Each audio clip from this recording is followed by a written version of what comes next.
All right, we are rolling now. Counting us down. We just can't help ourselves. 3, 2. You're listening to Missing Out with Lex Michael and Tauri J. Let's start the show. Hey guys, welcome back to Missing Out. I'm Tauri J. I'm Lex Michael. And if this is your first time listening, what we do here is we introduce each other to different media, whether it be movies, music, television, books, spoken word, experiences, things that have built us up as people. We share them with each other and you, the audience, and hope it builds you as it has done for us. We are the retrospective that is introspective. Nice. Hell yeah. That was very compact and concise. And when you finished, it was like that moment when a character in a piece of media flashes you their brilliantly white smile and there's that little ding, the little glint off of their tooth. That was that moment. Aww. My world famous glint moment. Yeah. And it's on a audio platform. Yeah, but they could hear the glint. Okay, cool. Yeah. Lex, today you brought in the 1931 movie M from Fritz Lang. That's it. That's the correct pronunciation. Thank you. I've been practicing my German. You told me before we started recording. Yeah. You gave me a sample. I was very impressed. Good. Yeah. And then I felt a lot of pressure to live up to that example that I gave because it was like off the cuff. You know what I'm saying? Right. And so you never know how it's going to come out. You got to just trust your instincts. It's like an improv thing. Right. And you got to stay. I was listening to many years ago, around when he was promoting Crazy Heart, I believe. I was listening to T-Bone Burnett on some podcast or other. And he was talking about how when you're making music or really any kind of art, you have to put all of your focus and intention into it to make the thing happen. Yeah. But you cannot do so at the expense of cutting the thing off. It has to be very focused and intentional, but very loose. Otherwise, you end up stifling the thing. Right. And I feel like you maybe ran into you treaded that line. It's a thin line, but I feel like you were able to walk it, and I feel like T-Bone Burnett would be very proud of you. Thank you. Oh man, now I feel like Joseph Gordon-Levitt in that movie where he's a tightrope walker, and everyone's like, "You're gonna die," and he's like, "But I must do this. Look at my blue eyes." Philippe. I must cross the towers. Yeah, it's pretty much how he sounds. Right. It's actually I haven't seen the movie, nor have I. I saw the documentary, Man on Wire. It's very good. Oh, cool. So, I mean, the story is riveting. I didn't see the JGL. I think Zemeckis directed that. For context, Man on Wire, the documentary, and what is the Long Way... Is it not Long Way Down? What is the title of the something Zemeckis one? Anyway, it's based on a documentary, and it's a true story about this guy who I believe is named Philippe Petit. And his claim to fame was he put a tightrope between the two towers of the World Trade Center and walked across it. Why? I don't know. Yeah. It's just what he does. Petit got to walk on that rope. Yeah, and it happened to be on 9/11, so it was weird because he was doing it, and then the planes came, and it was real sad. Oh, see, now we've taken a turn into tastelessness. That was the line. That was jumped line? over the line. No, this predates September 11th, or I assume you would all know exactly who we're talking about. So, Lex, why don't you pitch him to us? Stop talking about Man on Wire and start talking about another film the title of which starts with M and also ends with M. Mm-hmm. And is M. Anyway, this is, I guess, to date, the oldest piece of media we will have discussed on the show. Why do I want to talk about this movie? There are a few reasons. One, as I mentioned to you before we started, I just really wanted to give myself an excuse to rewatch this movie. Yeah. I'm working on a bunch of different projects right now. It's going to be a long pitch. I'm working on a bunch of different projects right now, and a lot of them, unfortunately, have a lot of stop-start. So there's a lot of gaps in between tasks that I have to accomplish. So I have to find a way to fill that time so that I don't go mad. Yeah. What I've decided to do is I've assigned myself a big curriculum of old movies, I started with Eisenstein. Like I looked at Battleship Potemkin and Strike, and I pulled up his book of essays on film theory. And then I'm progressing through, I figure like I've programmed something like 60 movies for myself, spanning from 25 to about 65. Yeah. A lot of individual classics, but also works of filmmakers that I either had not looked into or wanted to revisit. So there's a lot of John Ford, a lot of John Huston. There's some French New Wave stuff, but bunch. So 1931 M is where I have arrived in my curriculum. Yeah. I hadn't seen this movie in years. I have the Criterion Collection Blu-ray, but I hadn't pulled it off my shelf in quite some time. So watching this movie and why I feel like it is such a fascinating movie to talk about is it is 2019 in the United States of America, and if you're looking around, you see in almost every direction what can happen on a scale both large and not so large when a society allows their decisions to be informed directly by paranoia, and what that can drive otherwise seemingly respectable people to do, and what happens when everybody starts to fall into that trap where lines of morality start to blur in the name of what was once in the name of righteousness, protecting our own, et cetera, et cetera, et cetera. When that paranoia becomes your guiding star, how quickly things can begin to unravel. M is an incredibly relevant movie today, at least as much as it was upon its release. Yeah. I think it is a movie well worth examining for its social critique. Fritz Lang was very much fixated on social evils. It's themes that are prevalent throughout all his works. But on top of the social critique that I think, of course, merits discussion, this thing as a piece of cinema history, technical cinema history, is pretty spellbinding. It was Fritz Lang's first sound film, and the film is about 2/3 sound and 1/3 silent. And what he's doing, the way he's meshing technical elements that were relatively new in the medium, consider that this is only 4 years, if I'm not mistaken, 4 years after the release of The Jazz Singer, which was the very first feature with sound. Like actual, spoken, as opposed to just having some accompaniment, right?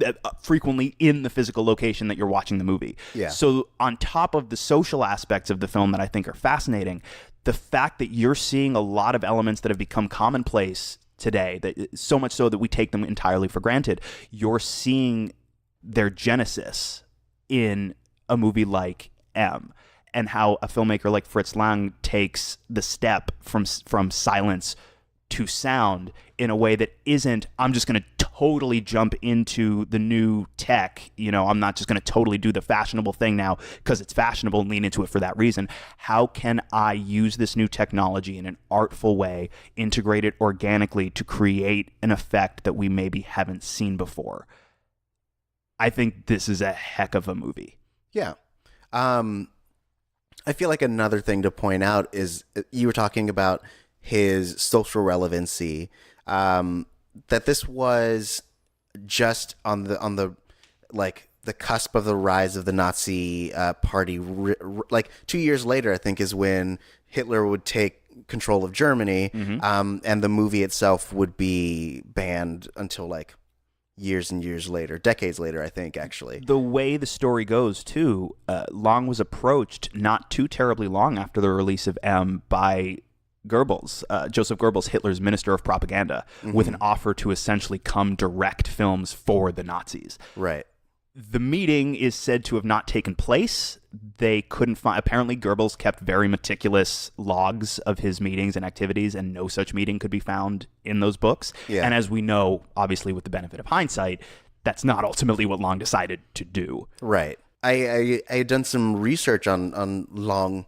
It was saying that his co-writer / wife, he had seen the effects that the Nazi Party was having on her, which really his then wife Thea von Harbo, who wrote the movie and developed it with him, and worked until they separated, was a frequent collaborator of his. Right. And one of the catalysts of their split was her being real deep in Nazi partyism, and him being, I think, half or a quarter Jewish. Saw that it was going to have very detrimental, long-standing effects. So he left not too long after their departure, or their separation. But like you were talking about the ideas of like this paranoia and this mass hysteria, and it's a preamble to what would be the rise of the Nazi Party, which I thought was really interesting. It's fascinatingly prescient for its time. It's the rare film that is couched, what feels so specifically like couched in its own very specific point in time in history. Yeah. That still plays with equal relevancy. How many decades? The better part of 100 years later. Yeah. That doesn't happen that often. It's true.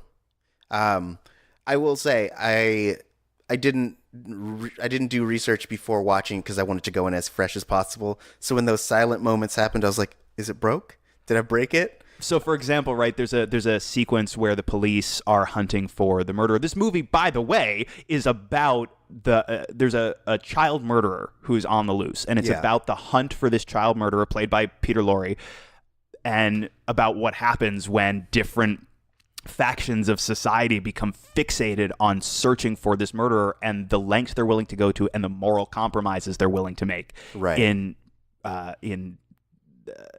the end, with the end goal being the apprehension of this killer. So there are sequences where the police, for example, have taken to the streets, and a bunch of police, everybody's running around trying to look for the guy, everybody's patrolling super hard, but the sound drops out completely. So yeah, you might, and drops out so completely that you're not really even hearing hiss on the audio track. It's just silent. Yeah. And what that means is the moment where you hear a whistle blow, loud, shrill, out of nowhere, it is that much more impactful because instant before that was nothing but silence. Right. And that's, to me, the benefit or the really brilliant thing about continuing to do elements of this film in silence, right? I think it is about a third of the movie that's silent. Yeah. But again, juxtaposing that with this new form and these new tools in a way that is impactful as opposed to feeling gimmicky. Yeah.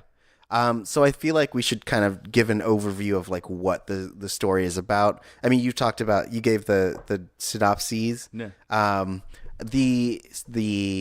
The factions being like there's a criminal a series of criminal organizations who feel like this child murderer is giving them a bad name and also impeding on their business, and then we closely follow the police as well, and of just like a few citizens who are just concerned or people that are early on, once society starts getting paranoid. There's an old man who's just stopped to let a little girl know what time it is because she asked him. And because he's talking to a little girl, people set upon him as if he must be the murderer. Right. But you started by talking about different factions of criminals who, because all of the police are now aggressively searching for this one murderer, they're doing raids, so any sort of not well-to-do establishment where business might be conducted is no longer a safe place to do business. Yeah. It's negatively affecting their bottom line. So it's less about, I mean, it is explicitly about he's going to give us a bad name, but it's all in service of protecting their bottom line, their business.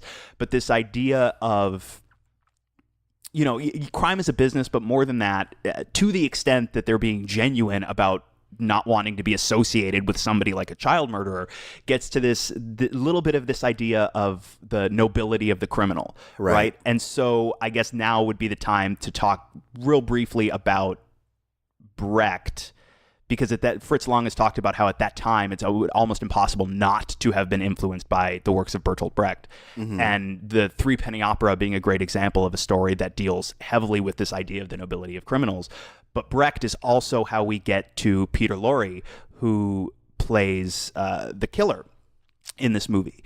He was 20, so he was mid-20s when he made this, but his rise largely was predicated on his work in Brecht's productions. Okay. And Lorre would then go on to have a pretty extensive screen career. He'd appear in American movies as well. He was in, Maltese Falcon. He's in Casablanca. Dude's got a bit, and you would recognize him even if you don't know this movie, even if you don't know Peter Lorre himself, you would recognize his type being parodied. Right. Or you have seen, especially his character in Casablanca, you've seen that exact type, those mannerisms parodied and referenced over and over and over again. So that's how we get to Peter Lorre too. And the idea is that they wanted to cast somebody who you'd look at him and you would just never believe that this guy was the murderer. But the other thing I found really interesting watching this movie super recently is that in my memory, and I think this was true for a lot of people who revisited the movie, I read Roger Ebert's review, not from 1931, but from obviously many decades after, when a new print of the movie was released, for audiences to see a more cleaned up version of it. He wrote a review at the time that said in his memory, and we have this in common, the film was much more centered on Peter Lorre and the murderer, when in fact he's got relatively minimal screen time. He's very much a presence. Yeah. But in well over half the movie, his presence is sort of defined by his absence, right, in a way. The movie is about him without really being about him, and he's got that one big monologue at the end. Mm-hmm. But predominantly, the movie is about the hunt for him. It's about all this circus, this frenzy of activity that takes place about and around him without it really being about him. And very quickly, you see these different factions, whether it's the criminals, the police, the citizenry. It very quickly becomes about them just as much, if not more, than it's about him. Right. I feel like I am now dropping down the spoiler wall because there are a lot of details I want to talk about. Yes. So if you haven't seen it and you don't want any individual moments spoiled, this is the time to jump out and then come back at this specific moment. Your podcast app will save where you left off. But yeah.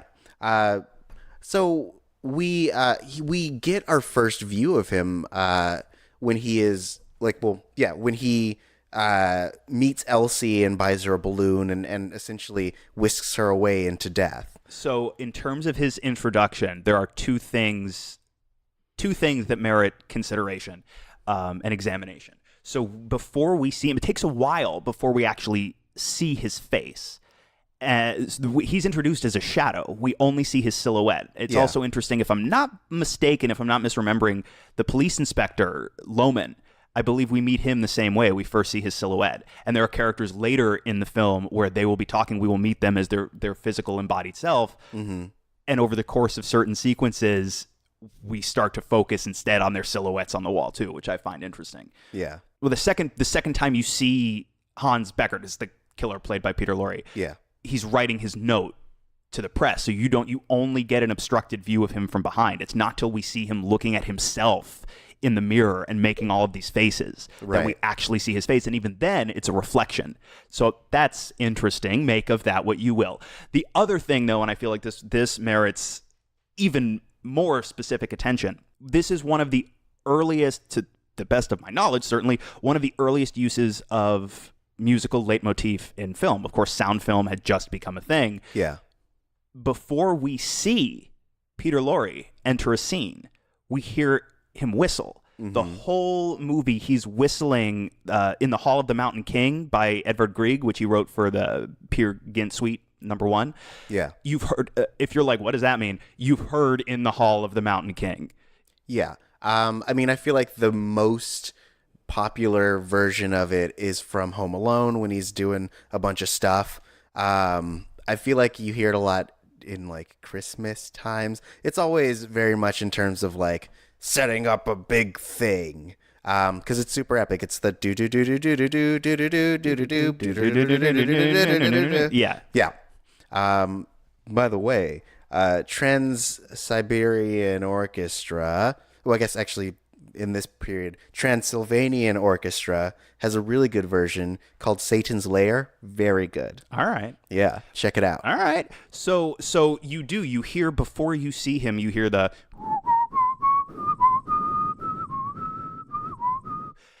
You couldn't... think about the fact that you couldn't really do that. Yeah. Prior to... That was not something that was being done, to the extent that, again, like we sort of take musical leitmotif for granted now. We don't necessarily think about it unless you are used to keying into that specific type of thing. Yeah. But being in a position where now you can use that as a tool, and you can use that leitmotif to announce the presence of a character without physically seeing the presence of a character. Right. again, if you're watching it through the prism of, well, I'm a movie audience member in 2019 and we're about to be on our 4th Avengers movie, yeah, of course. It's like, well, yeah, what is so blah, blah, blah, blah, blah. But you have to consider the film in context and how things like that were not common the way they are today. Yeah. And how sound in film was still relatively new, and this was Fritz Lang's first film implementing it, and how deftly he is able to weave it all together. Right. But yes, I felt that the leitmotif bared mentioning because it's such a prevalent feature of the movie. Yeah, and I like the way that it's implemented as part of the plot as well, because it's it being his defining feature for the audience also makes it his defining feature in world, which is ultimately what leads him to being caught. Yes. Which I thought was a really cool way to use that.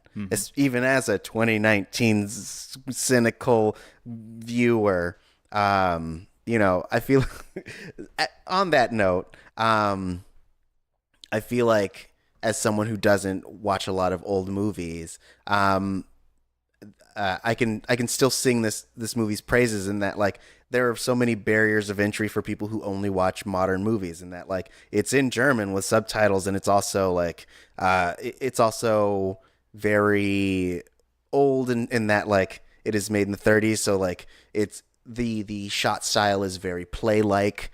In that, like, you get a lot of stills and you get some like moving camera actions and things like that. I would say I agree with everything you're saying. I would say, though, nowhere near as play like as the movies we were making in America up till and well beyond that time. Oh yeah.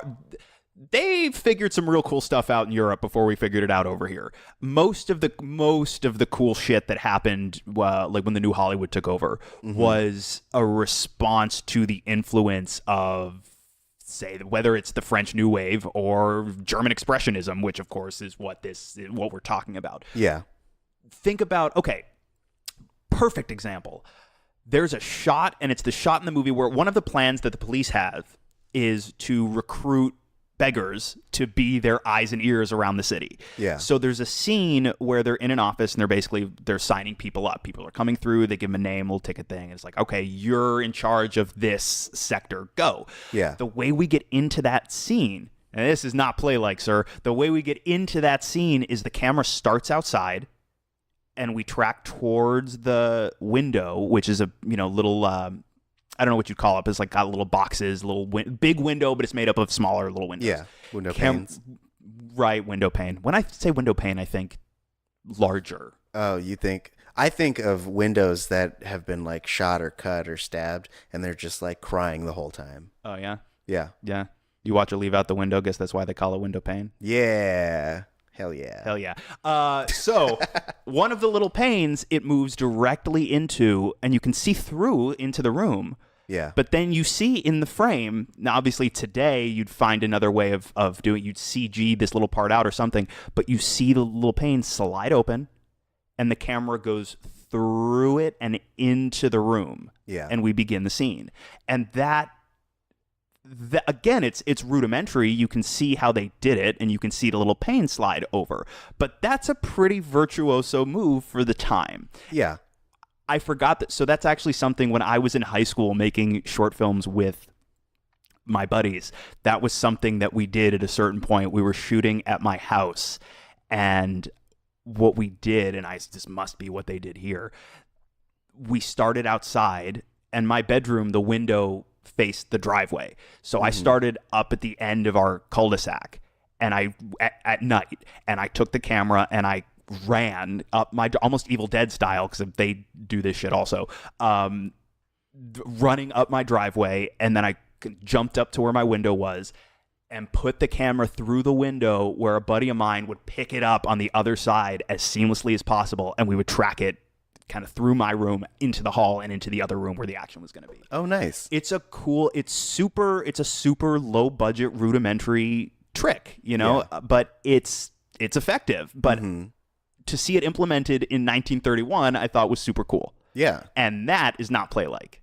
No. Well, and that's what I was kind of getting to, is that, like, you see some very, very interesting and like, innovative ways that they find to use the camera and also just do like scenes in that, like you were talking about when the police were hiring the beggars. That whole scene is a parallel scene between the criminals and the cops doing their planning, and it's jumping between them, and it's almost like you'd see it in a modern like SVU or like you see it a CSI all the time. Yeah. It's that right, the cops and the criminals are having their conversations in their respective boardrooms essentially. Yeah. And the police will start a sentence, and then that thought, the gist of it, will be picked up before the sentence ends by one of the criminals. Right. And vice versa.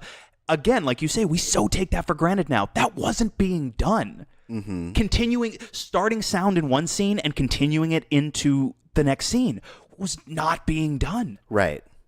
Yeah, I think I had read that this was one of the first instances of like voiceover use in film, because again, using sound, it was so new that most people were just kind of using in area sound and not necessarily doing any kind of layering or anything like that. Because I imagine also that doing multiple tracks of audio is terrible and difficult and pain in the ass. Especially when you can't do it digitally, when you're literally having to cut it and put it on your strips of film. Right. You know, that's an arduous process if you're only doing one track. So, oh man, because also you have to time it. It's crazy. Shit's crazy. It's pretty incredible that movies ever got made. Right. It's also pretty incredible when you consider the fact that this was less than 100 years ago. Yeah. You know, like sound was less than 100 years ago. You know what I mean? Like Eisenstein made Battleship Potemkin in 1925. Mm-hmm. 2 years later, we got our first sound feature. Right. We're still a good 8 years out from the 100th anniversary of sound in feature films. Yeah. Does that not blow your mind? That blows my mind. I mean, 100 years is a long time, man. That's like two old people back to back. You know what I'm saying? That's like my grandma. You know what I'm saying? That's what I'm saying. But think about too, like in American film, film grammar, the way we understand it, didn't really start to develop, in my opinion, broadly until the 50s. Right. When, I don't know, they started figuring out maybe we shouldn't only shoot these things like plays. It's a little unfair, but you know the point I'm trying to make. Yeah. And it wasn't really until after that it's like, oh, okay, well, in Europe, they figured some of this stuff out a minute ago. Right. So let's start to pull from these disparate styles and create something different. Yeah. And certainly more cinematic than what we had been seeing by and large in big American studio movies. There are definitely exceptions, but even the productions that were a lot bigger, a lot of them ended up feeling very stagey. Yeah. And the whole method of performance, like On the Waterfront was a big deal, which wasn't until like 54, I think. And that's when Marlon Brando, almost single-handedly, he gets that much credit, changed what film acting could be. It didn't have to be stagey anymore. It could be that very naturalistic approach. Yeah.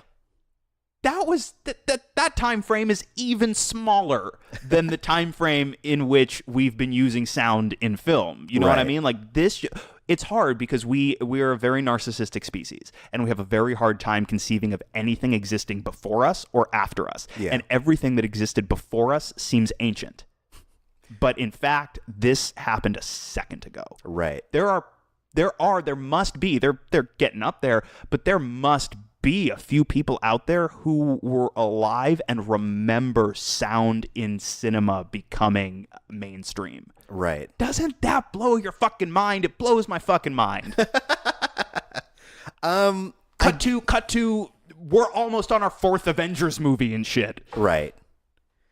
I mean, yeah, but like, I don't know, man. Like, especially being in the generation where we've gone through so many different forms of technology in such a short amount of time, like it blows my mind less so in that like technology itself, especially as we prosper as a society, becomes more and more apt to grow and adapt as we do. And because it becomes more of our focus, we're able to innovate, especially when we're not in a state of dire straits, like we are now. Yeah, sort of. I'll say it. There's a lot happening. I'll say the it. world is full of things. Yep. So and I think we had talked a little bit about this like weeks and weeks ago, about like how innovation kind of dips when people become more in survival mode because of the whole like Maslow's hierarchy of needs. Right. Like, you're just taking care of your bare minimum, just trying to exist. There's no bandwidth left in your mind to innovate when you're literally worried about whether or not you can eat that day. Right. Yeah. This episode of Missing Out is brought to you by Two Girls, One Mic, the porn cast. Hey, you've heard the saying, everyone's a critic, right? And it's true, even with porn. Join host Yvette and Alice as they discuss the holes and the plot holes of your favorite porn. They're joined by comedians, porn stars, scientists, and authors to review films, discuss the industry, and topics that are porn/sex adjacent. Where else are you going to find Tom Arnold guesting to discuss how Who's Nailin' Palin applies to today's democracy and political landscape? Where else are you going to learn about topics like teledildonics, quicksand porn, and bootleg dildos? It's our favorite kind here on Missing Out. Check out their show wherever podcasts can be found, at their website at twogirlsonemic.com, and on Twitter at twogirlsonemic.pod. That is 2 girls with the number 2, 1 mic with the number 1 pod. 2 Girls, 1 Mic, the porncast. Check it out. So, I do think it's crazy that this movie, which is now almost a century old, is still doing things that we are cribbing at this point in our existence. Mm-hmm. It's also really interesting to see. I think one of the biggest pieces that kind of like threw me for a loop a little bit was the investigation and how that process went. Because like now, you watch all these shows and they're pretty hyperbolic, but like, people are like, this person left DNA and we're gonna go and find all the forensics and make sure we find this person, and we're gonna use all of our criminal informants, and everyone's gonna have a camera attached to them. Behind the investigator, you just see all these techs with big vats of sperm they carried away from the scene and shit. Yeah. But like seeing this boots to the ground method of investigation is really cool. Mm-hmm. Like seeing them having to like physically draw the circles for the perimeters on the map of where these things took place, and even just like that moment when the night watchman pulls the alarm, which essentially initiates a physical punch, like a tape punch, and then the tape punch lets them know what card to pull, and then that card is like, it's this building, which is insane. That and fingerprinting and handwriting analysis are their big technological power tools and shit. Yeah. Which like the handwriting piece was really fascinating for me, in that they're analyzing it, and then they're like, yo, this was written on a wooden table. You find something made of wood and you got your perp. But that's right. Then you see how quickly the police in this story then assume greater and greater and greater power, and how in service of catching this killer, people are relinquishing more and more and more and more privacy and more freedom. Does that sound familiar? It sounds a little familiar, doesn't it? So you see instances of people, at first it's just people having their homes searched without their consent. Yeah. And then it becomes, well, if you don't have the right papers, if you don't have the right documentation, we're taking you in. Does that sound familiar? Sounds familiar to me. Also, yeah, you talk about the desk. Now everyone with a wooden desk is a potential suspect. Right. Where does that stop? Well, it doesn't. There's no line. Well, I mean, I guess, it stops when the people push back.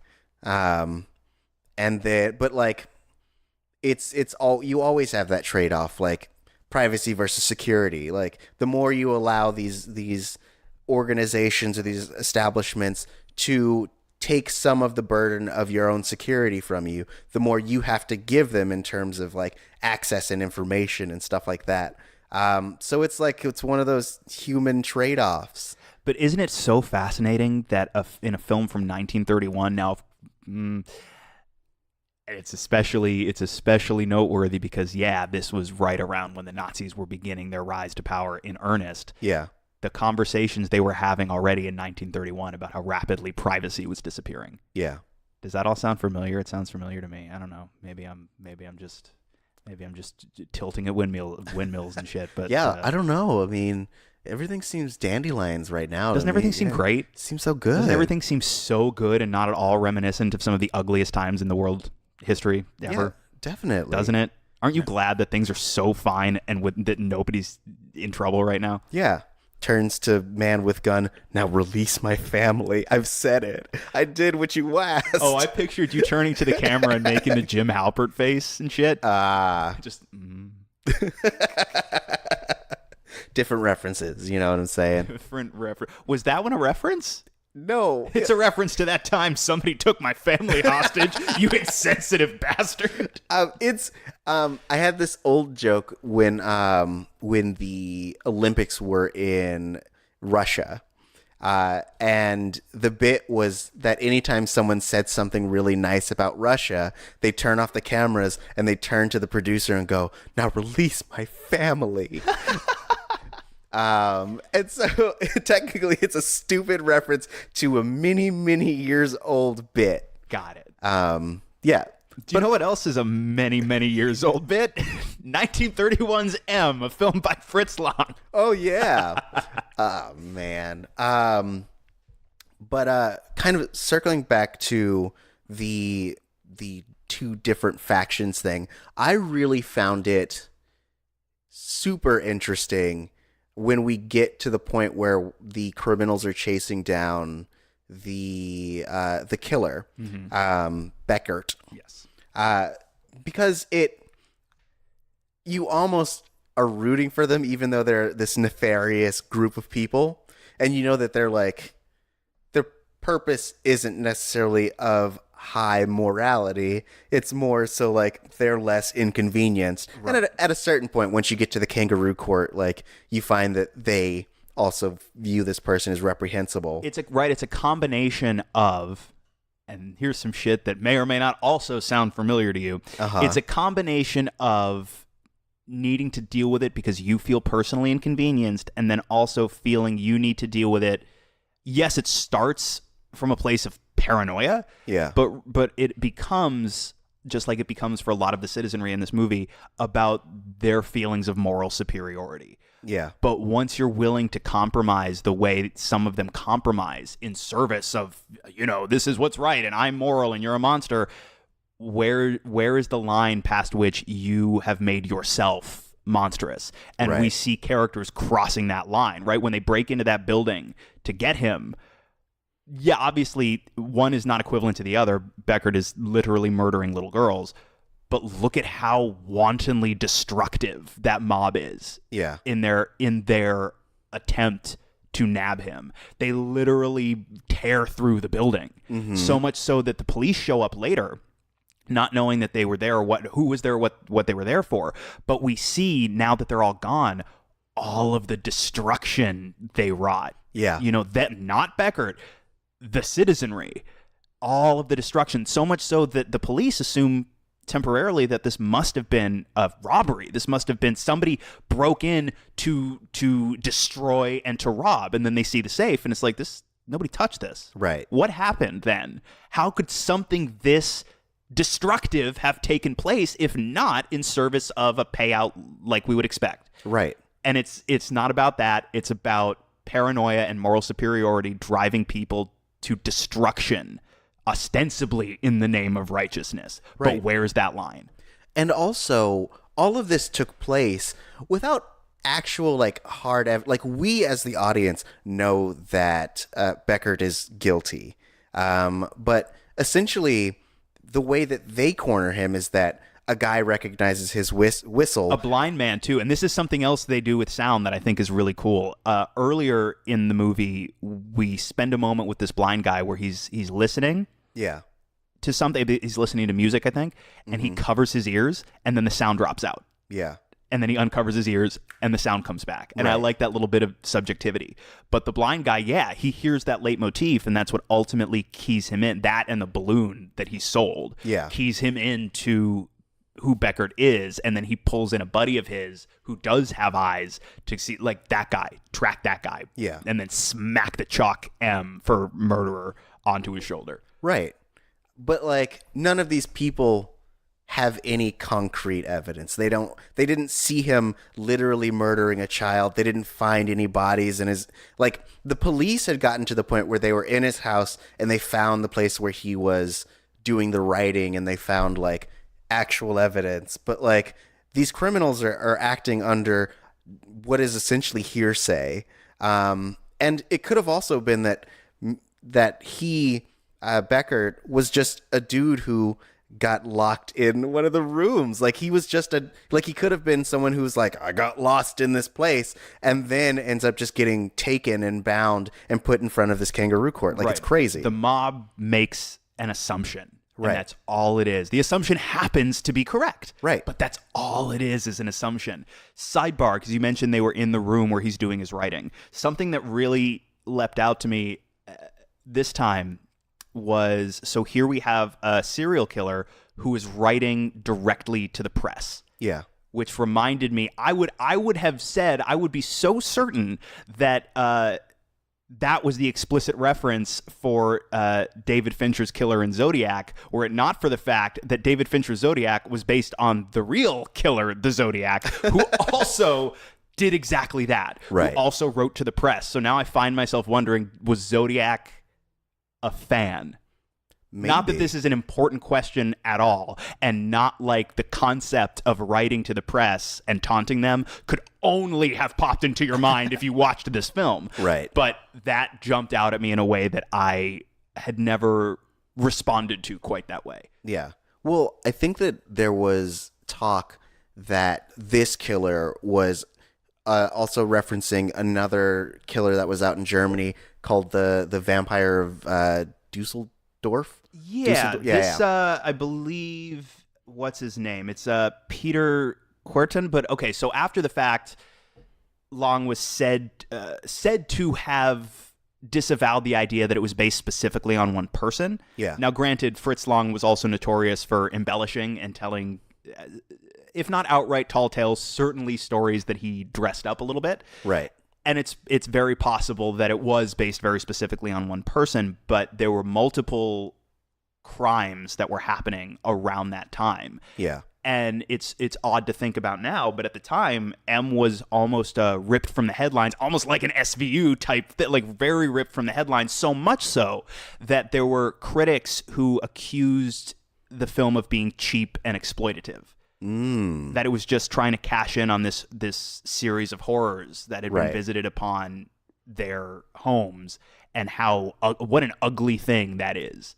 Yeah, you heard it here first, guys. M was the Slender Man film of its time.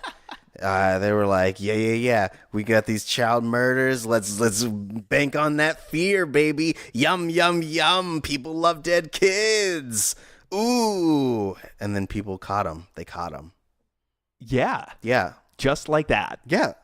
See, I was thinking more like how movies like World Trade Center or Patriots Day, I think is the one about the Boston Marathon bombing. How those feel to me. Got it. I guess that might be. And actually, it's not a perfect one-to-one, because obviously M, even if it was based on a specific case, is fictionalized. Right. Whereas those movies, though yes, they're fictionalized, are very pointedly and explicitly about specific real-world events. Yeah. But I imagine it would feel somewhat like that. Yeah. Although in 1931, we hadn't been so desensitized to literally any and all things that media could throw at us. Right. Can you imagine showing a 1931 audience the season 7 finale of Game of Thrones? You know, or like the one before that where the I can't spoil Game of Thrones. We're too close to the end. I was like, but one of the ones where, like, you know, like an episode like Hard Home, one of the giant battle episodes with a lot of special effects and shit, or just any scene of the dragons. Yeah. Can you imagine? Like, they'd crawl under their bed and they would never leave again. And that's if they didn't take their own life on the spot. Right. Do you like? All right, man. Like the Great Train Robbery. People were literally panicked because when a train was coming at the camera, they thought the train was going to come out of the screen and mow them down. Right. Can you imagine showing these fuckers the Battle of New York from Avengers? I think they just assume that it's a window to another world. That's what I would do if I had time travel. I wouldn't go back and fix the ills of society. I wouldn't have to worry about the baby Hitler quandary, because all I would do with this technology is go back in time and show like 1920s and 30s audiences Marvel movies. I mean, but then you get burned at the stake as a witch. No, I wouldn't show like 1820s and 30s audiences. They'd still do it. Well, I'd have my little quantum leap device, and I would just piece out of there. As soon as they come towards me, I'd be like, whoop, gotta go. Yeah. And then I'm gone, and then no one will believe them. Yeah. It'll be like a small movie house worth of people, and I'll just throw it up on like I'll get like one of the bigger tablets, and I'll just throw it up and hold it like the boombox and say anything, and everybody will watch in horror, and then I'll peace out and leave them, and it'll only be like 20 people. So they'll never be believed, and they have to carry that for the rest of their life. I saw a giant green man fighting creatures from the sky. Like, I don't buy that. No, you didn't. And then a man named Stan will be like, that gives me an idea. It turns out I invented Marvel Comics by bringing Avengers back to the past. Yeah, it's a bootstrap paradox, Bootstrap paradox? Bootstrap paradox is the idea that it is a causal relationship where something from the future inspires the thing that creates it. They do that on Game of Thrones too. Yes. So so that I would say, and also like Johnny Be Good in Back to the Future, which is questionably, yes, a little bit white guy invented rock and roll and all that. I mean, yes, but also not your point. But it was like, he was inspired by this person, who he then in turn ended up inspiring. Right. But if Marty McFly had never gone back to the past, would there be rock and roll? But there was rock and roll. There was. So you're not supposed to think about this shit too. But like the idea, I feel like a lot of the time when it comes to like bootstrap paradoxes is that the person would have figured it out eventually. Why is it called just that bootstrap paradox? I don't remember. Fair enough. But named after beloved Pirates of the Caribbean character Bootstrap Bill Turner. Yeah, how did you know? Yep. No. The paradox is if returning the coins, all the gold to the treasure lifts the curse, and his dad is under the water, presumably not dead, wouldn't he have killed his dad in that movie? But once you're part of the ship, that means that you are also like undead. But he didn't know Davy Jones grabbed his dad. He just knew that his dad was on the bottom of the ocean and none of these people can die. Right. So he's just like, sorry, Dad. I mean, I think that he preferred that his dad have that death as opposed to being undead underwater, having to live his existence in that sad state. That's true. What's worse? Drowning seems like it would be horrible, though. It does, but how does drowning for all eternity until someone ends this curse sound? Until they develop submarines and someone finds you. Yeah. That doesn't sound great. So I'm going to bring the Pirates movies back to the past also. Cool. Great. And I'm going to be like, look at the sea monster. And they can't stop crying. I'm going to bring back just the end part of Inglourious Bastards with the theater fire. Oh my God. Yeah. It's going to be real intense and everyone's going to freak out. And then they'll be like, who's that guy? And then like years later, they'll be like, oh shit, that movie knew. What I want to do is bring back the last, 40 minutes or so of Infinity War and be like, guys, this is what happens. This is documentary footage from 2018. There is still time to stop the Mad Titan assembling the Infinity Stones, but we all have to work together. Now go spread the word. Yeah, and the only thing that's going to keep him away is this thing called... is to fight this thing called climate change. So what you do is don't invest in coal and try to develop clean energy. Every time they say Thanos in the movie, I'll just dub over climate change. As long as I've known climate change, he's only had one goal. What's his name again? Climate change.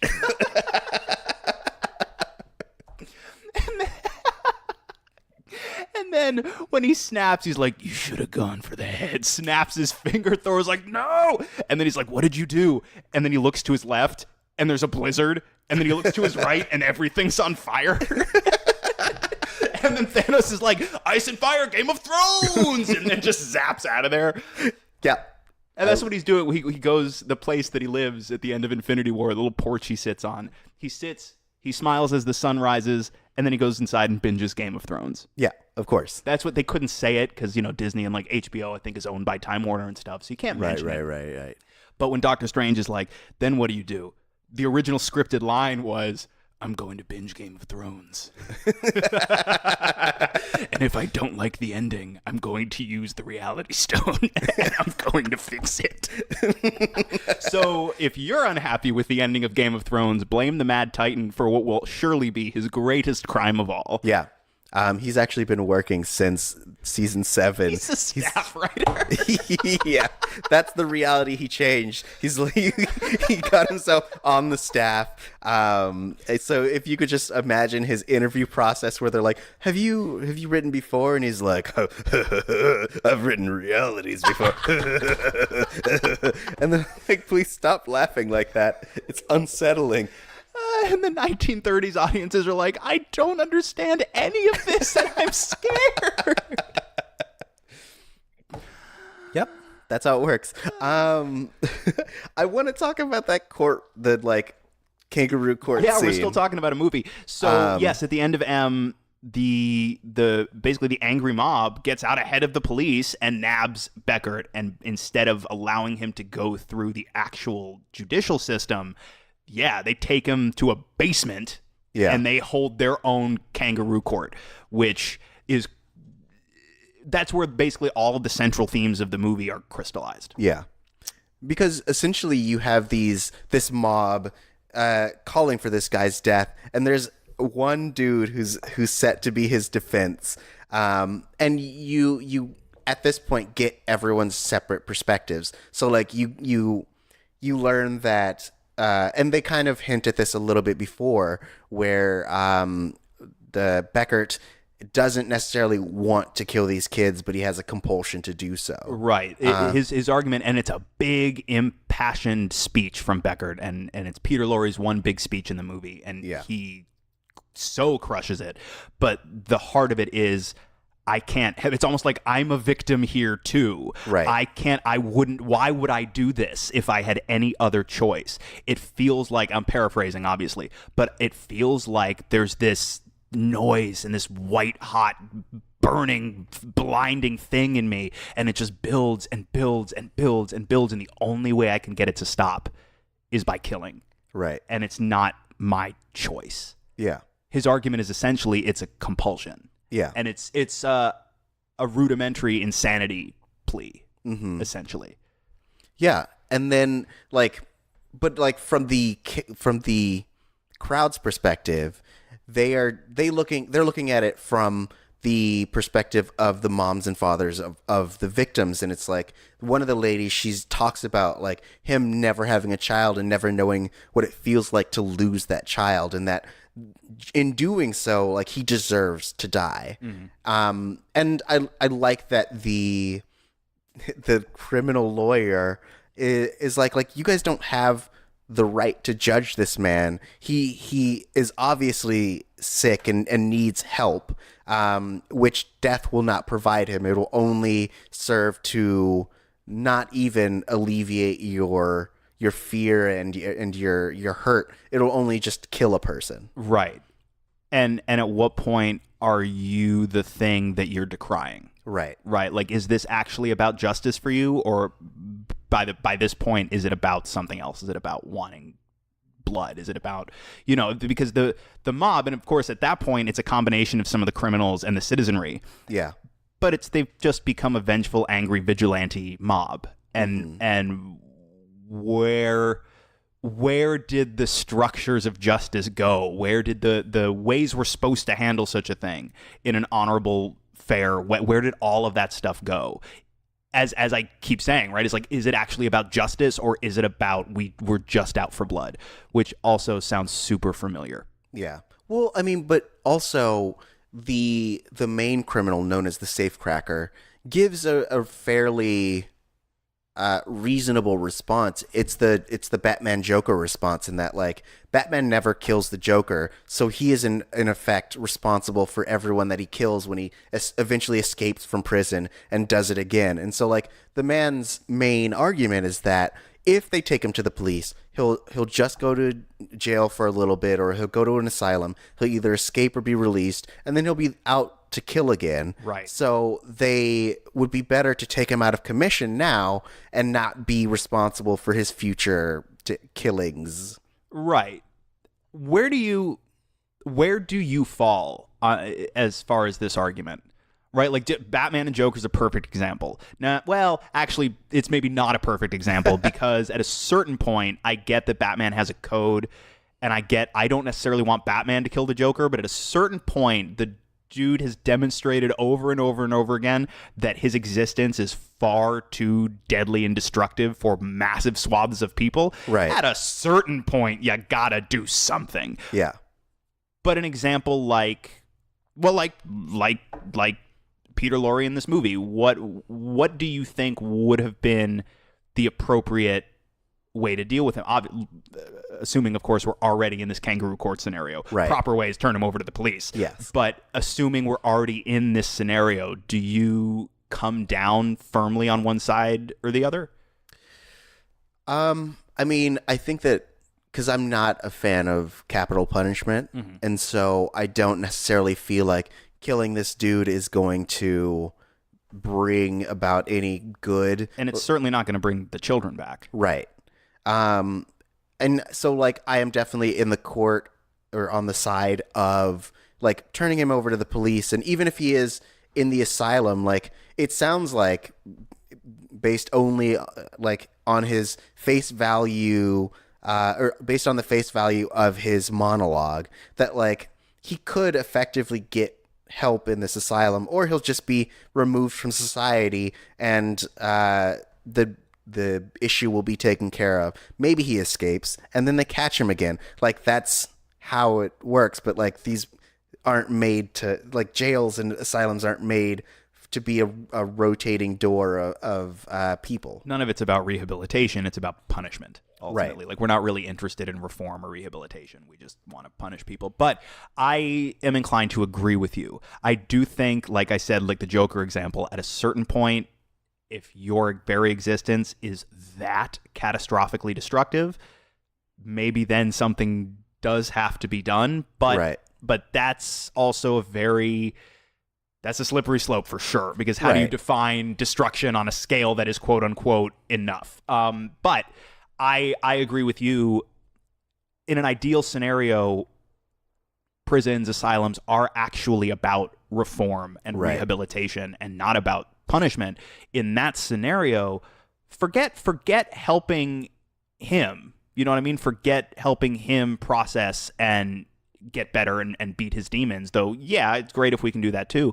The amount that you could potentially learn from institutionalizing this guy, talking to this guy, having him explain not just his thought processes but his actual lived experiences, as a way to try and discern a little bit better what could drive a human being to something like this. If you just off the guy, you don't get that. Right. I feel like it's very easy for people to just kind of stamp a label of crazy and just move on, which, like, yes, it robs us of the overall, like, because the information that you get from this guy could essentially help you help others who may be on the brink of, like, whatever he's going. Like, he wasn't always a child murderer. Like, at some point he was a guy struggling with his compulsion and eventually gave in. Mm-hmm. So, like, you could effectively learn how to possibly deal with that and kind of, like, work with people who are leading up to that point before they get to the place where they're like, you know what? I will kill this kid. Right. Yeah. Yeah. What takes, because by and large, right, I mean, this then gets into the nature versus nurture type thing, but I I believe by and large monsters aren't born monsters. Right. They are shaped that way. I'm sure you go through, if we were all omniscient and we could all see into each other's souls, then maybe, I'm sure there are exceptions. But by and large, I feel like monsters are created. They're byproducts of their environment, especially from an early age, especially if they're victims of trauma, abuse, et cetera, et cetera, et cetera. What are the common factors and what are the factors that are more individual? Because even the factors that are not necessarily all that commonplace could still be very enlightening. Right. We're so much more interested in blood and punishing those that we view as inferior or morally or otherwise. And there's so much more we could gain if we were more intellectually curious. Don't get me wrong, dude kills children, dude should be punished. Right. But I think there's a way to punish him that is of greater benefit to the rest of us. Right. Also, killing someone isn't necessarily a punishment in that, like, if there is no afterlife, then they've, like, I've did my thing and now I'm done and I don't have to think about it anymore. He's out. He's done. He's done. Whereas, like, you know, the idea, or at least in its conception, of like jail was to provide a place where people are separated from society and can reflect upon the things that they've done and, like, in an ideal world work on that. Right. But, like, sans that last piece, like, they have to live with the things that they've done. Mm-hmm. So, you know, maybe try that. Maybe let people live with the stuff that they've, like, also, despite what television and movies would have you believe, like, not everyone who is a psychopath or sociopath is an insane murderer. Right. You know? So, like, I forget the statistic, but it's an unsettling statistic in terms of the percentage of people who are sociopathic to one degree or another. Right. I guarantee you know at least one. A lot of the time it's the funny asshole. Most of the time, the funny asshole's just an asshole. And the reason that nobody seems to piece that together is because they're super charismatic in the way that a sociopath is super charismatic. Right. But, like, all that to say that, you know, despite the stigmatism with those disorders, it doesn't necessarily mean that someone who is sociopathic or psychopathic should just be murdered. Of because course, there are certainly degrees to this shit. Yes. Right. And there is a lot that we learn by interacting with them and talking with them and figuring out the way that their brains work. It's the same thing with, and not to get too far into the weeds on this, but it's I feel similarly about cancel culture. Okay. I feel it now. There are certain people who should definitely be canceled. Yes. Harvey Weinstein, it was a good idea to cancel that guy, for example. But I feel like we are now so quick to do that, the same way this mob was so quick to jump on this guy, when in fact, instead of dragging people publicly, shaming them, canceling them, in far more cases than not, I feel it would be a far greater benefit to everybody to actually sit back, take a deep breath, and examine what it is in a way that could be informative for everybody, far more so than just saying this person's canceled, don't speak of them ever again. Right. Well, there are of course exceptions. Yes. This is not a blanket rule about everybody who we as a culture have canceled, because again, there are plenty of people who more than fucking earned it. Yes. But I feel that we are so quick. It's an extension of you know, we can be out for blood now without actually drawing blood. It's very easy to go after somebody like a vicious, angry mob. We see it on Twitter all the time. Yeah. You know, and I feel like there's so much we could learn if we could curb that. It's tribal. I think it's coded into our DNA, you know, but it's something that if you have the awareness of it, you can rise above it. You can practice patience and temperance in yourself, you know? But I feel like, yeah, it's an extension of that. And there are far more constructive, valuable ways to handle even a destructive person, a way that we really could learn from, not to help that person reform, but to help us learn better how to avoid similar pitfalls, similar circumstance, similar people from happening again in the future. Yeah. And I feel like the big piece is that when you're acting as part of a mob, like, it takes away all ability to process nuance, and essentially you have to just kind of take this idea and this piece for what it is, in that like what everyone is presenting it to you, and you can't like, one, form your own opinion on it, but two, like you can't kind of see the finer points of it. Like there are, yes, you were saying like there are lines where if there's criminal activity and people are actively predatory, of then course, yes, cancel the shit out of them. Right. And listen, here's in situations like that, you listen to the people they victimize because we can prove that they did that shit. Right. That's how we learn what we need to learn. Exactly. Right. We're not talking about people like that because, No. fuck them. Yeah. Right. So, like, I guess my example would be last week, there was a discussion with Monique and Steve Harvey. It was all over the internet where people were like, Steve Harvey, what an asshole. Monique had been blackballed from, like, in Hollywood in general, like her and her husband. And Well, do you know why? She had essentially, some people had reached out to her for projects and she wasn't interested, and so they said she was difficult. And so in one of her, I think it was one of her stand-up things or some, I forget what the context was, but then she basically said that those people, it was like Oprah and two other people could suck her figurative dick, which again pushed her further out in the realm, like the further out from, once you publicly Hollywood. take shots at Oprah, like Oprah's pretty much the queen of this, like yeah, we have presidents sometimes and stuff, but like Oprah, we really know that Oprah's in charge of everything. Right. Once you openly take shots at the O, it's tough, man. People are like, man, I can't be seen to associate with you. Oprah's got people everywhere. Right. Oprah's the mistress of whispers and shit. Yeah. Mispers.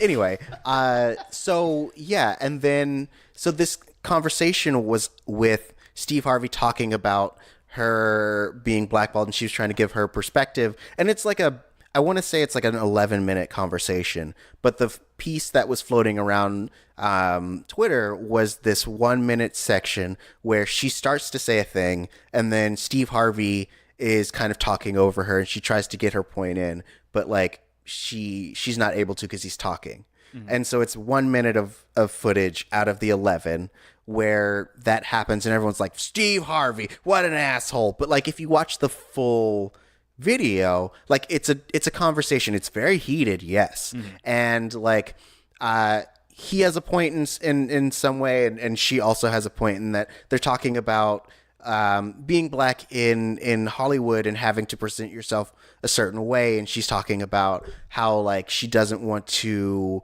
give up her integrity, and he's like, well, sometimes feeding my family is more important than my integrity. And so they're giving these two different standpoints, and like at the end, the way that it resolves is that Steve is like, look, I know that you're valuable, and you wronged them and they wronged you. They weren't there, like, because I guess they had been publicly talking about her, and they, like, she would have preferred that they like talked to her in private. Right. And so he's like, you did a bad thing, and they also did a bad thing. So like, I would love for you guys to reconcile, and I'm going to do what I can to get you guys in the same room or get you guys to reconnect in some way, and apologies can happen on both sides. And that's how it ended. Mm-hmm. And it was a very interesting, poignant, really like nuanced conversation. But you take that 1 minute, and then everyone is essentially shitting on Steve Harvey. Right. And that's what I feel like is a really good example of how like something taken out of context could, quote unquote, like cancel a person because no one's taking the time to do the research or do the like diligence to look into it. Yeah, nuance has, by and large, pretty much died in our discourse. I wouldn't say it's died. I think that the arenas that we're choosing to get on those hills and pick our battles aren't the proper arenas. Mm-hmm. Twitter is for showing pictures of your dog and cats and like that's more Instagram, promoting yourself or whatever. But like, it's not the place to have a very in-depth political conversation or a conversation about like the nuances of sexuality and gender. Like, it's not the venue, but like it's very difficult to do that without just a mob descending on you. Right. Yeah. And so I think that we are choosing the wrong venues to stand on our hills. We're choosing the wrong apple boxes to step upon. Well, we're also choosing the wrong sources of information. You know what I mean? Like if the only place you saw something was Facebook, it's false. For example, like that's a great rule of thumb. Right. If you didn't check an independent source on this, it's not true. So if you're learning anything from Facebook that's about anything but your close friends and family, it's not true. So you're already entering into this scenario with bad information. Well, yes, but it's also very difficult to, like, now it's getting so hard to trace your. It's not hard. It's harder, and if you don't, I mean, there's a learning curve. You know what I mean? To parsing your information and figuring out what is verifiable, what is accurate. It is it's difficult if you're not used to it. There's definitely a learning curve. Right. It's not that hard. Yes.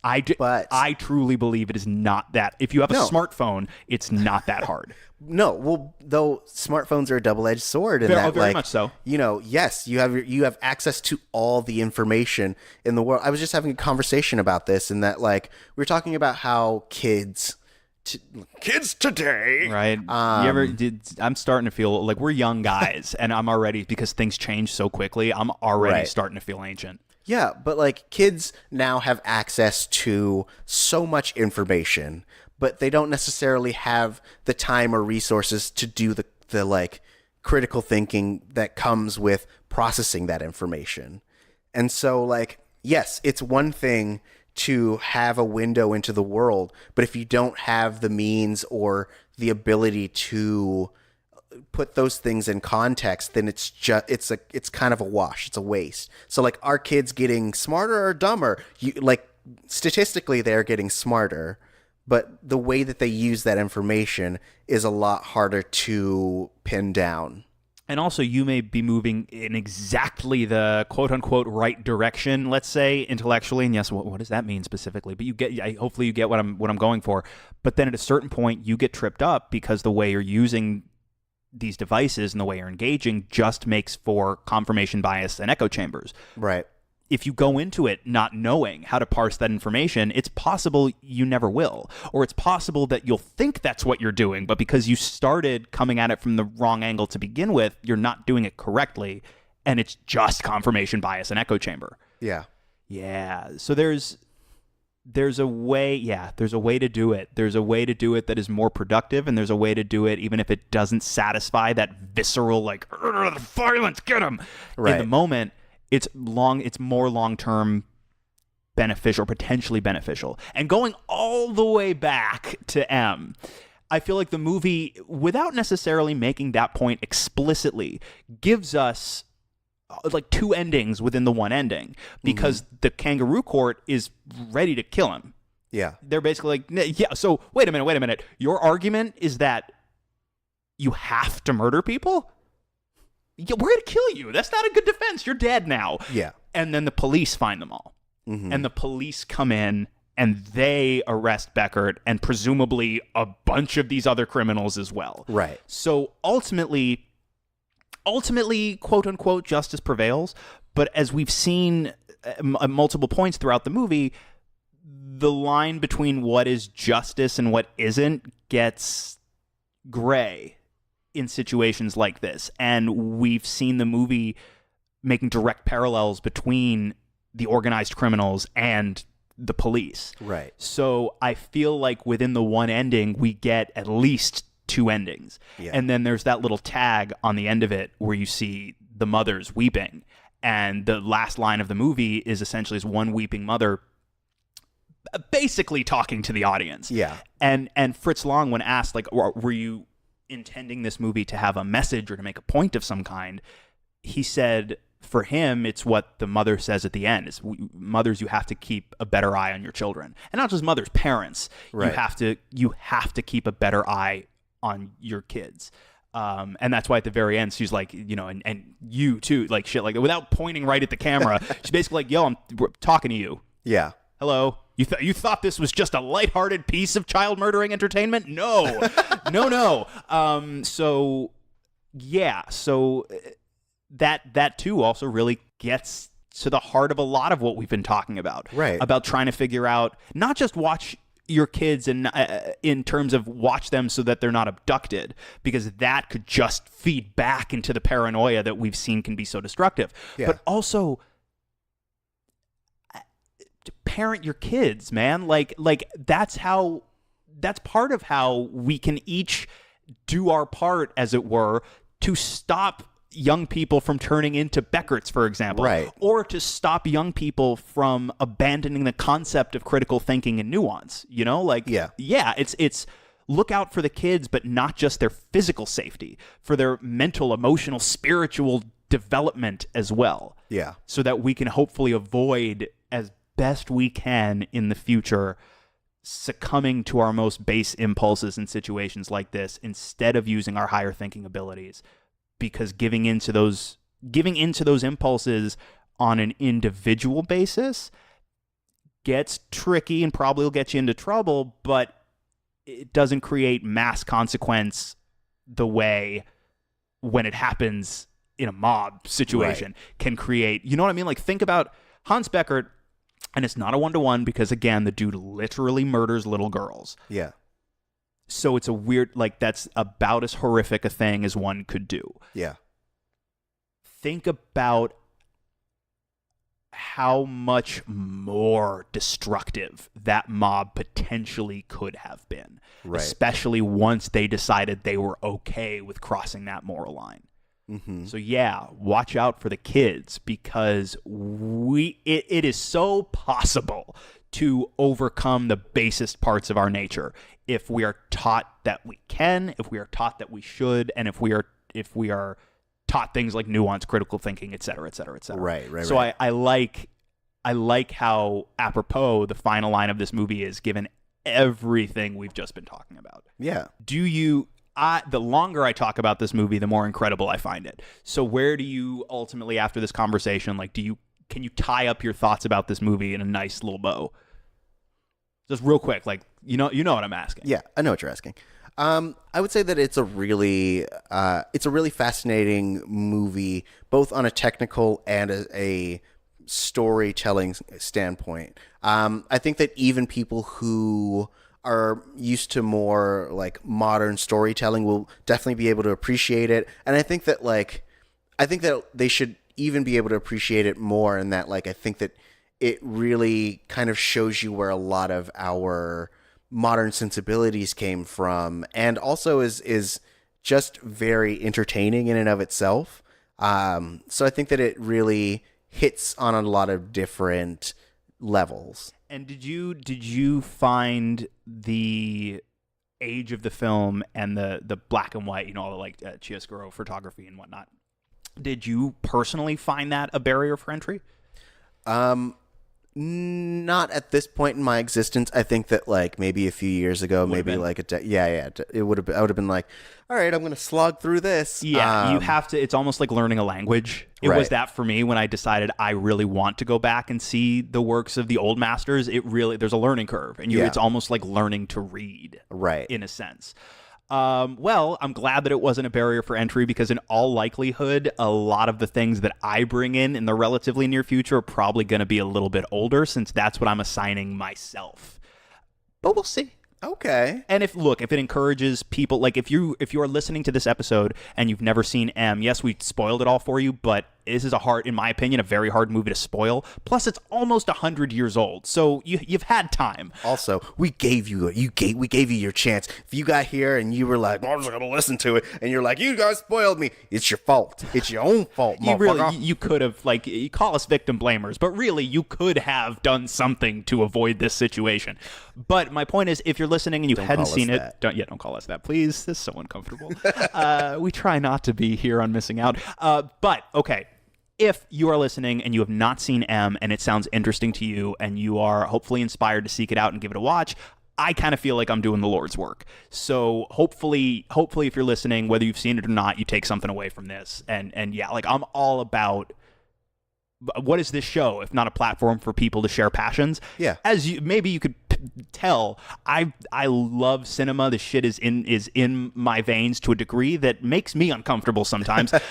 but that includes all of it. You know what I mean? That it stretches back to, like when we're, Eisenstein, right? Potemkin, and even a little bit before that, right? So I love being able to hook people on some of these all-timer movies. Like other movies since M have done a lot of the same things, and some of them have done it very well, but nobody's done it better than Fritz Lang did with M. And so anytime I can turn people on to these movies that they may not have ever given thought to because it's super old, is black and white, it's in German, whatever, if I can herd people that way, I feel like I've done a good thing. So hopefully if you're listening, you're inspired to go check it out, because it's real good. Yeah. And it's available on Amazon Prime. You can also find it on iTunes if you have like an Apple TV or whatever. Also, Criterion is launching their streaming service in